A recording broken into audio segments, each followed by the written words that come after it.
नमस्कार विद्यार्थी मित्रांनो, तुमच्या समोर एक प्रश्न आहे. JEE की सीईटी कोणत्या एक्झामवर जास्त फोकस केला पाहिजे? माझं उत्तर म्हणायला गेले तर मी सीईटी म्हणेन. JEE सेकंड अटेम्प्टचा चांगला अभ्यास करून चांगले एफर्ट लावून रिझल्ट चांगला मिळवालच, पण तेवढेच एफर्ट आणि तेवढाच अभ्यास जर सीईटी मध्ये केला तर रिझल्ट एक्स्ट्रा ऑर्डिनरी लागेल. तुमचा JEEचा अभ्यास परफेक्ट आहे. तुम्ही JEE सेशन फर्स्ट मध्ये 95 ते 98 पर्यंत पोहोचला आहे.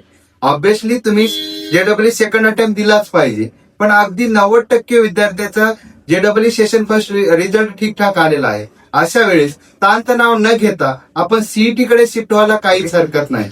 गेल्या 5 वर्षामध्ये माझ्याकडे हजारो विद्यार्थ्यांनी JEE सेकंड अटेम्प्ट न देता सीईटी कडे शिफ्ट होऊन सीईटी मध्ये 99% मिळवले आहे.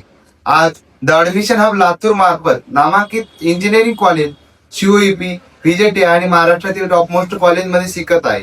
त्यामुळे जास्त पॅनिक न होता सीईटी वर फोकस करायचा आहे. काउन्सिलिंग सपोर्टसाठी तुम्ही द ऍडमिशन हब लातूरला व्हिजिट करू शकता किंवा खाली दिलेल्या नंबरवर कॉन्टॅक्ट करू शकता.